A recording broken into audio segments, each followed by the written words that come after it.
questions on the chat as they come up, and we'll take that up at point 4. Matthew, you're going to take us through a few points of what Woodhouse have been doing to help businesses. Yeah. And again, we'll try and walk through what FreshOffice have been doing to help clients. And then, as we say, we'll come to the end. There's some questions we've got there. And again, we'll answer any questions that come in live as we go. So with that, we'll roll straight into the panel. And introducing our 3 main questions. If we can come to the next slide. Thanks for that. So the first question we're going to throw out there is timings. Now, I mean, none of us have got a kind of a crystal ball, so we don't know what these timings are going to be. And I think this is the whole uncertainty of the thing. And we can look at it 2 ways. We can either look at it as an uncertainty or a bit of an exciting journey. But I think probably most of us, it's at best been quite fascinating. But is this something that's going to pass reasonably quickly? Or is this something that's going to last a little longer? Then we'll go into exploring a bit about the people. Certainly the most fascinating aspect of it, our people. One that brings real life to all of our companies. And then finally, a little bit of a dip into how we go through the challenge of having to make the decisions that are facing us at this time. So I'm going to start by throwing out my first question. Craig, give us a quick tip in terms of the phases and the timings. How do you see the return of the workplace? Thanks, Scott. I see the return to the workplace after speaking to many different businesses throughout the last couple of months. It's going to be split into kind of 3 phases. The first phase is to encourage staff to continue to work from home, returning to work in phases with strict social distancing measures in place. After speaking to one particular business, they had an idea of a rotation scheme, which would limit number of people in the office at one time. So whether they would have 25 people in at once, and then they work from home for a week, and then they rotate it to say that first group rotates to work from home again. So a bit of a good idea in that sense. Special accommodations for high-risk workers should be implemented. And non-essential travel should remain limited in the kind of first phase. The second phase, businesses should continue to encourage working from home. Same again, moderate social distancing protocols should be enforced again. And there again, special accommodations for high-risk workers should continue. And business can resume as non-essential travel. Then we go into the kind of third phase. It will be in regions with no evidence of rebound of COVID-19 cases. Employers can resume unrestricted in-person staffing of work sites. So they're the kind of feelings that we're getting from different business and different sectors. So it's quite interesting. Obviously, they're not set in stone. So these are just ideas, Scott, at the moment, but that's the general feeling out there. Interesting pulse you're picking up there. Let me throw it to Matthew. What do you reckon on the timing of this, Matthew? Yeah, well, how long's a piece of string? I think just from the feedback that we're getting from some of the clients that we're talking to is where we have larger companies, they're more erring on the side of caution and pushing it out. I was on a call with a financial conduct authority recently, or just last week, and they're saying it may be October before they have anyone back. And on the converse, the smaller companies, and particularly private companies versus public, is more of a let's do what we can to get back as soon as we can. And I think that's probably driven by need and necessity, where there's more guarantee for the workers of bigger organisations versus the privately owned smaller organisations that are perhaps facing tough times and needing to get back going as fast as they can. But obviously everyone is well aware it's life and death matter, so they're wanting to be doing it safely rather than just sort of jumping. I'm not sure the Boris bounce is going to quite happen like we hoped it might for safety reasons. Very interesting. Yeah, so that kind of brings me to this scenario that we've been discussing in our business. Do you deal with the now and just deal with it as it comes up, or do you put a longer term plan in that's kind of a safe plan? It's a difficult one, isn't it? Because it's evolving as we go. Yeah. What's your thought on that? Yeah, I think it's been an incredible experiment, this whole working from home, and some companies were down that agile journey anyway, and some weren't, but we've all been forced into it. And I think for most, it's working remarkably well. And I think where that's the case, companies will be using that to their advantage and saying, let's continue from the working from home until we know whether we're ready to go back. So it'll be planning for the longer ride, I think. Interesting. And so many different companies get so many different perspectives on this, don't they? And I think I'm going to throw this one to Malcolm in just a mo, but I think the really interesting piece for me is it's so important to communicate this stuff, isn't it? Because what might have been a strategy that we're going to communicate, this is what we're going to deal with for the next quarter, we might need to deal with that strategy for the next week or for the next 2 weeks, because folks who are working from home can find it really tough. How have you found it, Malcolm? Yeah, it's been a very interesting journey. What we've all probably found working from home, some maybe more than others, but you may feel a bit isolated. You may send a message through to the office, whereas before you'd maybe meet someone at the water cooler at midday and say, hey, did you get my message? Did you manage to sort that out? All of a sudden you may be left a little bit in the dark, especially like I've been this last week. Smashed my phone to smithereens, so I'm not on any of the groups. So I'm relying on an email, and you're just hoping that, they've done their side of the deal. But you may find 3 days later, oh, they didn't get back to them. So when you're remote, you're probably longing to get back into that office space where you can collaborate with someone nearby and maybe just a hand up across the office and say, did you get that message? Have you done that for me? That's so good. Yeah, it is interesting times. Certainly is interesting. And I think one I've picked up from, and of course, many of us here have done a number of webinars and a number of shares and talking to clients and so on.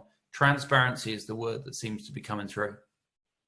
I was just listening to a podcast yesterday from Patrick Lencioni, thought leader in looking after staff. The primary need of staff is the want to be known. And how do we do that in this environment when we're all remote? So that's definitely something we need to think out for. So that piece on communications, I think, is perhaps one that we need to give special thought to. And communicate what's going to be coming next. And as you said, Matthew, might be a little bit longer, but don't be afraid to put your foot forward. And if something doesn't work, try something else. Yeah, and as you referred to Pat Lencioni, I think this is an interesting challenge for leadership teams and management teams, isn't it, in this complete change way of working. We've certainly found it a challenge in our own business on, how do you get projects and how do you get both internal and client projects, but how do you get stuff done fast when you are separated from each other? It is a challenge, and I think what we found benefit in, and there's lots on this, is pushing command down to the teams more, to give them autonomy, the word I'm looking for, to make decisions and make stuff happen, which is a challenge for some of us. That's really good. So that brings us to the third point, doesn't it? And we'll go through the second point on people and culture. But that decision making, do I involve everyone or do I just need to keep moving? It's a time of speed, isn't it? So that's exactly. As to people and culture, I think this is a really important piece, because some of us have spent years building up this whole piece of culture in our businesses. We've built up a great team spirit, maybe sales teams, maybe a team culture where we work together, we collaborate, co-working space. How do we cope with that?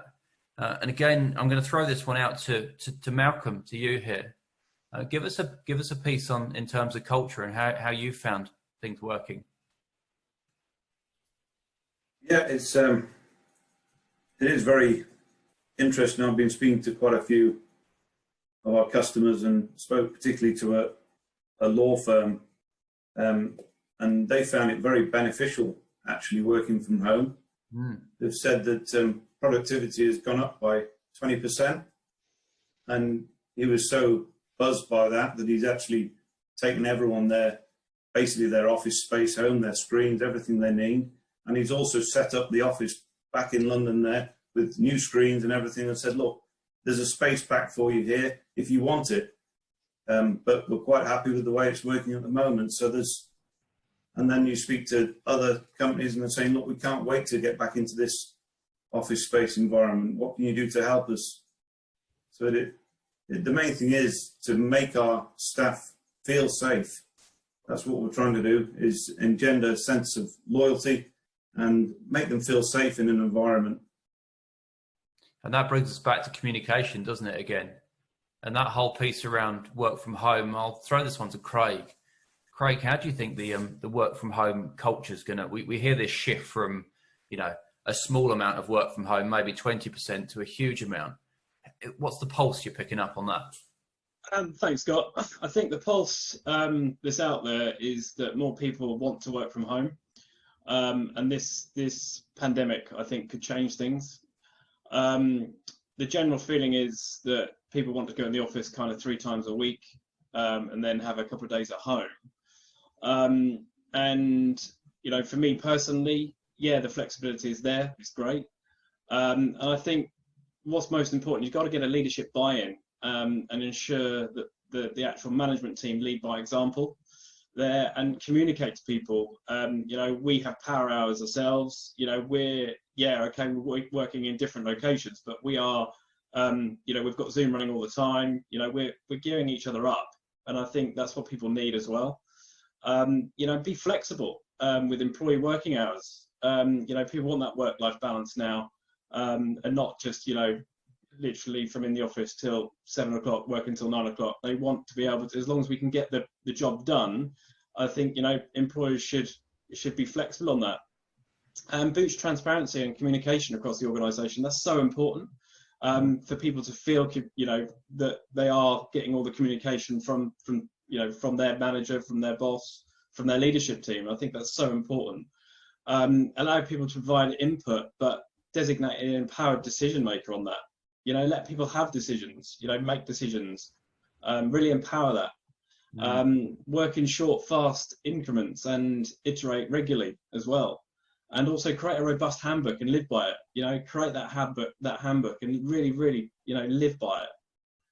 And that's how I think this pandemic will change how people will feel and working from home versus working from the office. And the piece I'm picking up there, Craig, is very much leading from the front, which is so interesting. Absolutely, yeah. For me, as you say, you're enjoying the work from home. For me, I'm really missing the team. And I know we got that bit of feedback from asking one of our customers, what are you missing the most? I'm missing the people. I'm missing the people. And I love the buzz of the office. I love to get back to it. But for me, certainly commuting in and out of a city, the fear is transport. And what little things could we do? Could we do something to make that easier? I noticed a tip the other day that came through on a survey. One of the top fears, altering start and finish time so that I miss the rush hour. Are there little things that I can do? Have a little stack of masks just by the exit of the office, so when they're jumping on the train, I'm just doing a little something for them. We can't take this thing away. What are those little tips we can do to help them? Yeah, and I think, Scott, as well, is I was speaking to a business last week, again, that the biggest fear, they didn't have a biggest fear about being in the office. The biggest fear was actually getting on the tube and actually going to work. So I think there's that fear aspect there as well. That's good. Let me just finish up by throwing the third question. Matthew, you'd pretty much touched on it in terms of making decisions. Just give us a couple of tips again on how you found it. Empowering versus just cracking on and making a decision as a leadership team. Yeah, I think this is quite an age-old point that has been there's lots of education on, and empowering staff makes them more happy and more productive. And why should that change now? So I think it's important. We've obviously got a new set of boundaries that we've got to work to with this current pandemic. But I don't see why that should change the kind of culture and the management style of the business, apart from for the better, if it wasn't there already.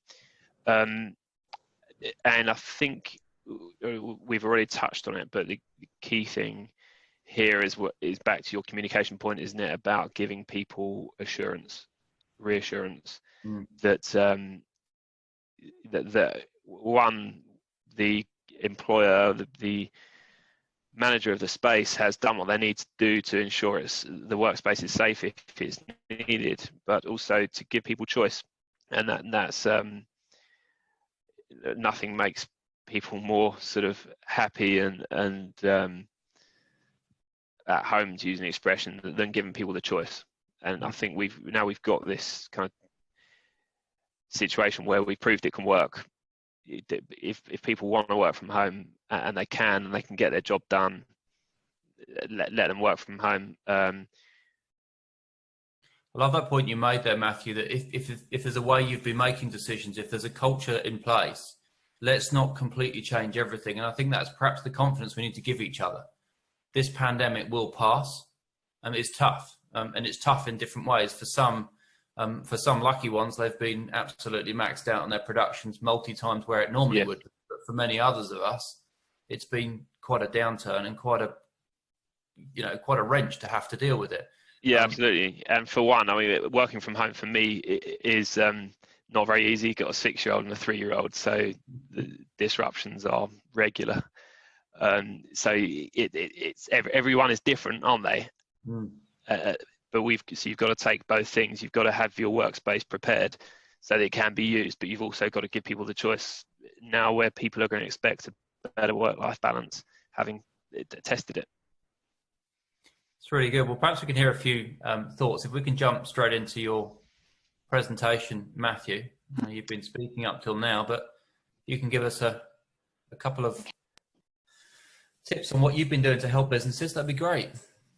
Certainly, yeah. Appreciate the opportunity to introduce this as well. So a bit of an introduction. Matthew Cooper, Director of Woodhouse Workspace. I see we've got a couple of clients on the call. I think possibly even a neighbour as well. So hello, and look forward to catching up again. Now, when talking with contacts and clients over the past few weeks, and the challenges that we're all facing, and we're all in the same boat, is that, or in answer to that, we've developed a 12-point plan to help companies preparing for the workspace for a safer return. So, as is on the screen now, this is a bit of a shopping list, shall we say, which you're very welcome to run through in your own business. And there's a link on the screen so you can see on the on our website the 12 elements, and also download a risk assessment template. What we'd like to offer is to help you and your company through this process. If I briefly run through each point, number one, deep clean. I think it's most people on the call would have contracts in place with cleaners and have no doubt had a clean done, and the more the better, I guess. The COVID-19, if your office has been shut, has probably long since gone, if there was any there anyway. What we would say is if you have had a symptom of, or one of your workers has had symptoms of COVID-19, there is a particular product which is UV decontamination, which can be hired in and will ensure that you've killed off anything that might be left. The point two, sanitization. There are a number of different products out there, and most offices have probably put something in place already before the lockdown, but if not, we can provide you with various options for sanitizer dispensers and refills. And a particularly interesting product is a spray sanitizer, which comes in a canister and an aerosol and can be sprayed onto anything and everything. It's a fine mist. So recommend that you check that out on the website. Number three, personal protection. It kind of is what it says on the tin. But what's interesting, or the interesting bit that we've pulled together, is what we call a COVID kit. It's a kit which you can supply to your users of the workspace, and you could even send it to their home or provide it on arrival, which has some masks, gloves, gel, and it's a little pack that they can take, and it's got the essentials in it for them. the point 4 there is proximity screens, and I think Scott sort of you touched on this point about, we've been refining our cultures and our workspaces and designs for years, and now we're going to go and stick up a load of screens everywhere. It's not ideal, but we've got to be safe. We've got to do what we need to do, and there are a number of clear screens that have been brought to the market, of which we have some on our website, and would recommend that they're implemented where necessary. Safety signage, we've pulled together a handful. There's a catalogue you can download, and they can be branded up with your own brand, so that you're giving guidance to the users of your workspace on distances, or how many people are allowed in the lift or allowed in the meeting room, and so on. Washroom solutions, so this is getting a bit more involved in the building, should we say, but a particular area which has high risk, being a shared space. So how can you mitigate those risks? Well, you could put in sensor taps, sensor soap dispensers. There are flushable, disposable toilet covers. There's a number of products that can be implemented into your washrooms to make them safer. At point 7, door solutions. So some great retrofit products to go over push plates and pull handles to make them safer. Number 8 is touch-free building systems. Again, a bit more intrusive on the building, and this might be something that if you're in a multi-tenanted building, that you discuss with your landlord about what are they doing to your building to make it safe. But touch-free building systems could be changing your front door to an automatic door, or if you have specific security measures in place, a Bluetooth system, and there's a number of different options. A popular or interesting product that's coming on the market is the fever screening, and it's the CCTV camera which can take people's body temperature as they walk towards the camera or towards the entrance. Number 9 there, ventilation solutions. If you haven't got a regular maintenance program in place for your ventilation and air conditioning, we would highly recommend that you do implement one, and ensure that your ventilation system is not pumping contaminated air. Point 10 is room purifier systems. Now, these are fairly specific, almost medical grade systems that wouldn't be necessary in a standard office, but if you had an area, maybe a basement, that was over occupied, then, which we wouldn't recommend, but there could be specific situations where a room purifier standalone system could be useful. Number 11 is a workspace refresh, and that's really whether there's an opportunity now in your workspaces whilst a number of staff will be working from home and it's maybe almost empty. Is it a good opportunity to go in and do a lick of paint, maybe replace a tea point or some carpet, and generally give your office a refresh whilst it's empty? Finally, point 12 there is future workspace support, and this is probably the biggest point on the slide. We are going through a seismic shift now in the way that we work and how companies are going to manage that, and how the workspace is going to support that work going forward. And what we're offering is to support you through this journey with a workspace consultant at your side, almost facilitating these workshops and discussions and surveys, pulling in some data from your workspaces and your people to inform how your workspace could be better utilized. And for example, if you're having more people working from home going forward, do you repurpose some of your workspace to more collaboration areas or video conferencing spaces, rather than just reams of desks, if that's what it is? How do you support your staff with the work from home? Are there agile ways that you could work better? So that there's lots of questions which we can guide and help you through the process. So I think that's probably wraps up what I've got to say, Scott, and that's available on the link on the website. And we would love to work with anyone that's on the call, anyone that wants help through this process. Please reach out and make contact, and we can very quickly pull together a proposal or thoughts or suggestions on how you could make your workspace safer. Is that all right, Scott? That's great, Matthew. Yeah. I would recommend, even if you don't want to reach out and contact one of the guys at Woodhouse, that 12-point plan is a really good plan. Just to give you some tips and tricks. So thanks for that, Matthew. I know we're going to have to do some changes in our office, so maybe we should talk. Questions from Richard. There was a couple of questions from Richard on the chat directed at Matthew. I don't know whether Matthew wants to pick them up briefly now before he finishes up. I might chuck them to you, Matthew, on the Q&A, if that's all right, just to keep rolling. I'm just conscious of time, and everyone's invested their time, so we'll just skim on from Mo. Thanks for chucking that in, Zoe.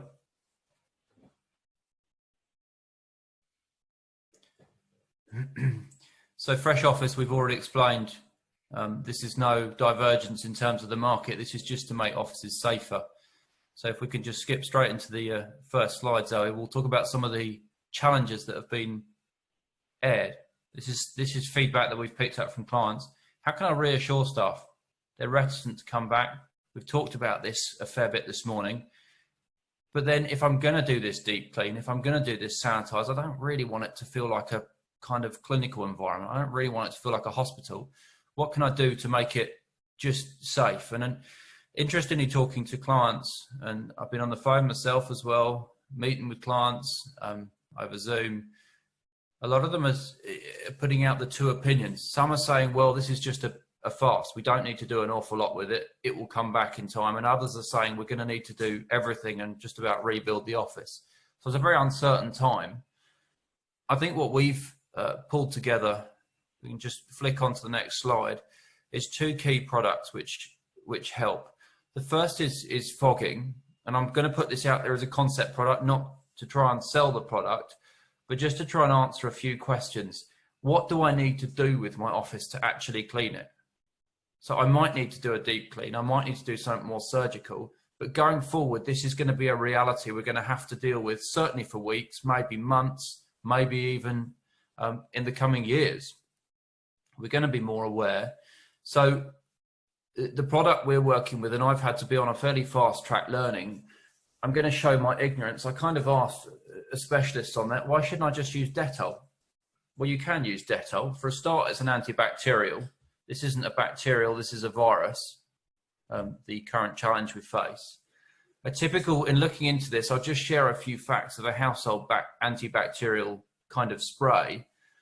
Looking at the one we use in our kitchen yesterday, it's a 5-minute contact time. The product we're using is a 30-second contact time. And I've often seen, and I've just learned, so I'll share this tip, many antibacterials like this Dettol say kills 99.9% of bacteria. I'll try and unpack that. What that means is if you've got a count of 1 million bacteria, that will leave 1,000 bacteria. If you go for what we call a log 6, which is 99.9999, which sounds a bit crazy, it will leave 1 bacteria out of that million. So from a clinical point of view, they'll kind of laugh at you at a household Dettol style product. The third point I'll put out there is that if you were to use a hand spray and you spray that all around your office, if I spray that on my hand, I'm going to end up with a lot of wet, a lot of damp. So if I'm spraying that around my workspace, how can I cope with that? With paper, with electronics and so on. So that's where this kind of misting process comes to. I would encourage talking to your cleaning firm. Ask them what they're going to do. Ask them how they can help. They will have tips. They'll be able to help you out. Now, if we come on to the second slide, as to hand wash stations, Steras and the partner we're working with on this have created this product, which is a completely touch-free product. But I'm going to throw the question out there, and it's something you need to deal with in your own teams. Should I use an antibacterial, a hand gel, like an alcohol hand gel, or should I actually use a hand wash with soap? I went to the World Health Organization website. What I discovered is they say either or, so it's your choice. But I think the point that's coming back from offices and workspaces is that I don't really want to send my staff into the toilet area or into the washrooms to then come back through doors. So they're kind of going into the danger zone or into the kitchen space and washing it in the sink. I want something a little bit unique, and it's something we've never had in an office, an actual wash station. They obviously have it on construction sites and so on. So this is an interesting new area. The hand gel stations is a great easy way to get around it. So that's just something to think about to help staff. It may be through this point of fear, or it may be going forward. I think we're certainly all becoming more aware of what we need to do there from a hygiene perspective.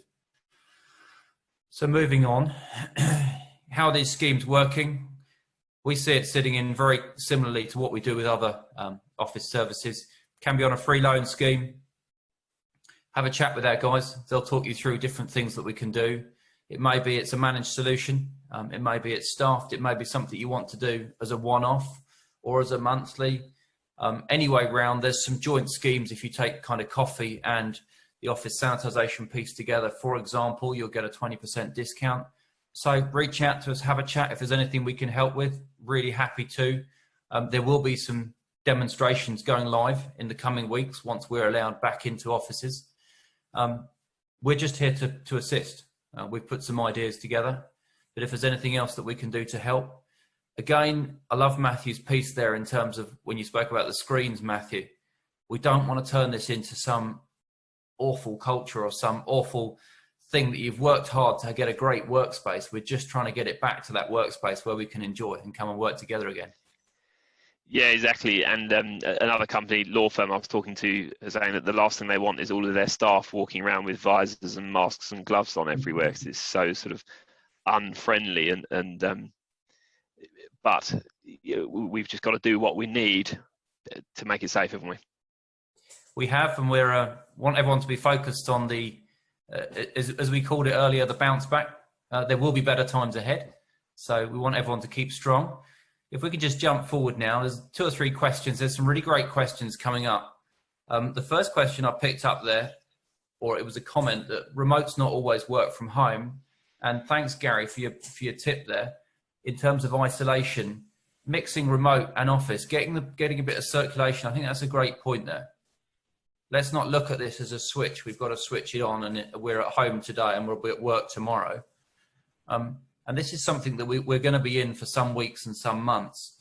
So the first question I want to throw out there, I'll throw it back at you again, Matthew, as Zoe pointed out earlier. Are we going to be going back to cells? Are we going to go back to the cell offices that some of us remember of the past? I don't think so. I think there will be some temporary measures, obviously, in the short term, but I think it will be managed more by how many people we allow back into the workspace. And I think that there'll be a change in the way that we have the workspace, so that there's more areas for meetings or collaboration or video conferencing rather than just personal desk space. If you're going to be just working at a desk in a designated area, well, that could happen at home or at the remote space or wherever it is that we're all working now. So I think my viewpoint is that no, I don't think we will go back to office cells. I think it will be more of there'll be a new ratio between desking and other collaborative areas. That's my viewpoint. That's good. And that's all we're sharing today is just some thoughts and feelings. Craig, I'm going to throw this one at you. Really interesting question here. Thanks, Tim, for your question in terms of, are we moving away from the conventional tea point? I've heard you so many times, Craig, talking about trying to pull people together, gather around the water cooler moment, gather around the coffee. Are we moving away from that? Are we all going to go back to our desk with our own little coffee machine on our desk and our own little MFC sitting next to us? What do you think, Craig? Yeah, for sure. I think it's a very interesting point, Scott. Yeah, it's always been my theory that people do hang around tea points and have a conversation. I still think people will hang around tea points and have a chat, because humans are social animals, and they want to chat. So I think Yeah, I think you're going to get some and some. I think you're going to get the people that are back in the office would like to do that, but maybe at the 2 meter distancing platform. So we're not so close together. But there you go. Also, maybe we can, you know, we can look at it in our culture, in our business, where, you know, okay, maybe we have a 10-15 minute Zoom break and we're all hanging around, you know, our tea points at home. I don't know.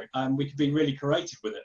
But I think, yeah, personally, I think people will want to communicate, and yeah, I don't think you'll take that away, but I think it will be in different zones for sure. Be really interested in some shares. Perhaps we'll leave that one open for the coming months. We could throw that to the marketing team. New ways, some videos on how best to rotate around the water cooler moment. You're thinking cap on, Jess.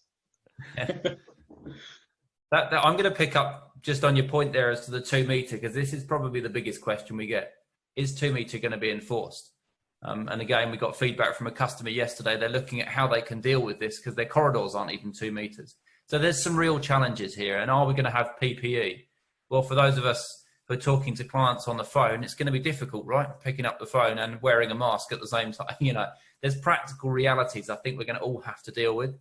But I think the key point I come back to every time is communicate with your staff. Talk to them. We're not advocating any dropping the rules that are coming through from the government, and we know it's tough. But talk to them, and I think better times will come. What I've found real inspiration from, there's some brilliant moments in the team, and some real wins, some real positives that have come out of it, and some ways we've found to do things that we would never have thought without this crisis. So, as someone once said to me, never miss a good crisis. I thought that was quite an interesting take on the whole thing. So I think with that, we've got topics here that could yield us more webinars, and we have got more webinars in the series. And it feels like we should go on forever answering these questions, but I don't think we can do that in honor to everyone's time. So with that, we're gonna close up. Keep your eyes peeled for something in your inbox to share some of these questions, and we'll try and get some answers, try and get that going round. And with that, a big thanks to all of our speakers. Thank you, Matthew. Thank you, Craig. Thank you, Malcolm. Thanks for the opportunity. Yeah, thanks, Scott. And a big thanks to everyone who's attended today. And I think that probably wraps us up for today, unless any of our speakers have got anything to throw in as a final. We'll close up and tell everyone to keep safe. So I'll leave just a mo for Malcolm or Craig or Matthew. Any last thoughts? There is some great questions coming in on that chat, Scott. Just wanted to check that someone will get those down and send around some answers afterwards. Is that okay? Everything will be captured round, and we'll get some. We'll somehow keep a live Q&A going. So watch this space. There's something for the marketing team to take up there. Good. Thank you all for joining. Thanks all. A big thanks. Keep safe. Enjoy your weekend. Thank you. Cheers. Take care all. Bye-bye. Thank you. Bye-bye.